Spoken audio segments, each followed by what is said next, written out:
So ito guys, ito po yung usual na wattage namin sa aircon. So 112 watts lang po. Tuwing gabi lang siya. Then ang settings po is ito 35 na cool mode. Tapos ang speed niya is medium lang. Then ito po yung aircon namin, full DC inverter po. Tingnan na naman natin sa, so 5 days na gamit namin is 47.92 kilowatt per hour. Temporary lang po muna to yung pagkalagay ng aircon na ito. Temporary lang yan. Ipapayos pa namin yan. So far goods naman siya.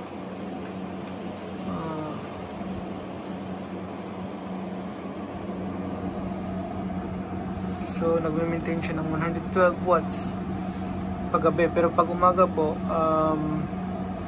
mga kuwan siya po, mga 500 watts, minsan 700. So medyo yun lang po. Salamat.